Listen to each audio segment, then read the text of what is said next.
Hi there, welcome back to the Apatros review. In this episode, Cruel Intentions 2, Manchester Prep, also known as Cruel Intentions 2. Released on Australian DVD by Columbia TriStar. Directed by Roger Campbell in the year 2000. Hi there, welcome back to the Apatros review. Your guide to the wild world of science fiction, action, horror cinema with me, your host, Milosevka. If you want to spell my name, just look at the channel name. Now in this episode, we look at the film Cruel Intentions 2, Manchester Prep, also known as Cruel Intentions 2 and also known as Manchester Prep. Now, this was a direct-to-video film and came out in the US. Actually, first it came out in Hungary on the 9th of November 2000, then in Argentina on the 16th of January 2001, then on the 14th of February 2001 in Australia, on the 13th of March 2001 US, on the 20th of March 2001 in France, and then on the 23rd of April 2001 UK. Now, some time ago, I reviewed Cruel Intentions 3, an extremely pathetic piece of direct-to-video junk designed to teach young people that rich people are nasty assholes who love to play nasty asshole games with each other. I don't subscribe to that kind of lefty lunacy, so the film irked the hell out of me. As for the previous film in the trilogy, the prequel Cruel Intentions 2, Manchester Prep, well, it's a much better film than the successive entry. It's just an average direct-to-video dark comedy at best. Now, before I go on to examine this one, it should be best if I explain the film's production history, since understanding how this film was put together is critical to understanding the film's inherently uneven quality. Shortly after the release and success of the original Cruel Intentions, itself a darkly funny but very nasty updating of an old French novel, Dangerous Liaisons, the powers that be decided to make a TV series titled Manchester Prep that served as a prequel to the film. It concerned the origin of how twisted step-siblings Sebastian Valmont and Catherine Metoyer first encountered each other and the origin of their twisted games. The initial season was to last a standard 22 episodes, and a number of episodes were indeed shot, but the idea was cancelled before the rest of the season could be filmed. In order to justify the aborted expenditure, it was decided to edit the existing episodes into a feature film, to be released direct-to-video. The majority of the secondary subplots of the show were removed to focus strictly on the protagonists, and the only new footage shot specifically for the film was the shower scene where Sebastian encounters the twin chicks, thus providing the only nudity in the film, and the rather ridiculous twist ending that contradicts the plot of the original film. I won't spoil it here since it's so silly. What the heck, I'll just spoil it anyway. So listen closely. Sebastian and Catherine decide to call their first mind game a draw, and then have a threesome with their Mark, Danielle. There is no nudity in this scene, mind you, so I hope you're happy. Now, the film was released and promptly proved divisive amongst fans of the original film. Most were severely unimpressed. Now, to be honest, if you take this prequel as face value, that is, as a cheap attempt to provide a backstory about the protagonist's step-siblings and their mind games, then this film pretty much does the job with a modest conviction. Or for those out there who complain that the film is uneven, well, it is uneven, due to the fact it was constructed out of several TV episodes directed by different directors, so get used to it if you're going to enjoy this one. As for the comedy, well, it's rather clumsy at times, and pretty dark at others, although the nastiness of the story still remains somewhat intact. And this was, granted, this was originally a TV series, the boiled one, so, in fact, the characters actually mentioned it at one point. They said, oh, we feel like a cancelled TV series. Now, there was something here that I feel I need to tell you about, since when this film was made, all the way back in 2000, a good 15 or so years before the phenomenon was started, but Catherine heads a secret club in a private school that has the mission of removing any undesirables from the school, even having extensive intel dossiers on each of their targets. There's a scene discussing how to get their cafeteria chef fired simply because he didn't believe that it is healthy to be giving them sushi. And by the way, in reality, I'm not a fan of sushi. My sister is, but not me. I just hate raw fish.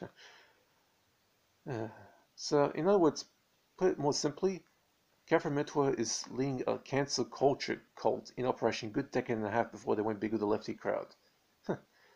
Now, since I despise the cancel culture cult, they're nothing but character murderers who practice a form of non-lethal but still destructive form of eugenics that removes innocent people from society simply for disagreeing with their twisted narrative. Some people are even taking their own lives after being cancelled thanks to those nasty socialist sons of bitches. I found the practice here in the film somewhat unsettling, although the cult is there in the film simply to provide a dark comedy backdrop to the story, and to show that Catherine is a massive bitch by the power of 18. Now, there is no way that anyone involved in the film knew that this sort of thing would become commonplace by the mid-2010s.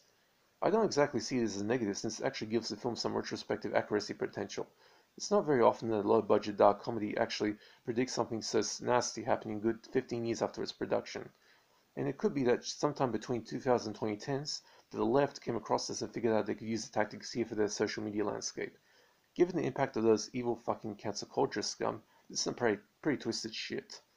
Now back to the regular portion of the film. If you're here after some cheap TNA, well then, the only significant nudity in the whole trilogy is in here. The jokes are uneven, but then again that's due to the film's genesis and not able to be helped.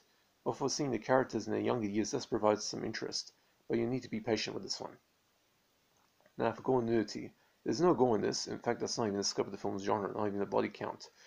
But the only proper nudity in the whole trilogy appears here when Sebastian's in the shower and his twisted step-sibling recruits a pair of female twins to step into the shower completely naked and mess around with Sebastian's head.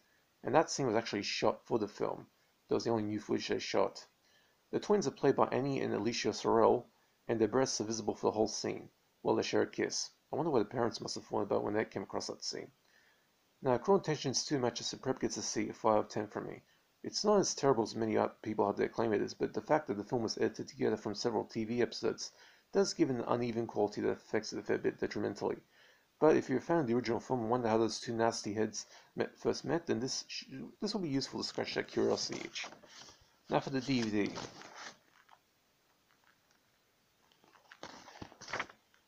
All three Cruel Intentions films were released by Columbia TriStar Home Entertainment in a box set that had a limited release, probably since the limited appeal of the follow-ups factored into that, and at the time the set's release, DVDs had a pretty hefty price tag. It was actually in the box with all three separately packaged. Now as for this one, the picture quality is decent for the time and still holds up today, but nevertheless shows its TV roots. Soundtracks consist of English and French 5.1 and 448 kilobytes, and sound good without any issues. There are 16 subtitles on offer here, including English, and the audio supplement consists of the usual stuff Columbia TriStar used to put in the early generation DVDs.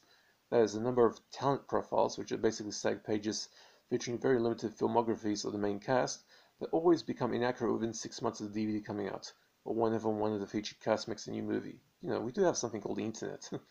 And the trailer. That's about it. So, Cruel Intentions 2 Matches of Prep gets a C, 4 out of 10. It's average, but to be honest, it does provide a pretty decent backdrop to the original film. So if you want to know how Sebastian and Catherine first met, this pretty much will be it. Okay, and it's pretty funny at times, but the humor is very uneven. And the fact that this film predicted cancel culture a good 15 years before it happened, that's pretty impressive. Okay, hope you guys enjoyed that. Now, I do not do requests, but if you want to have a particular film in my collection, just hit me up in the comment section. Also, if you have any particular types of film you think I might have an interest in, just hit me up in the comment section, I'll answer. Now, the lockdown is in effect here in New South Wales and Sydney, and we're all staying home. Of course, if you go out, you have to wear a mask and not to leave within 10 kilometers of your home. Hope you guys are staying safe. Take it easy, and that's it for this review.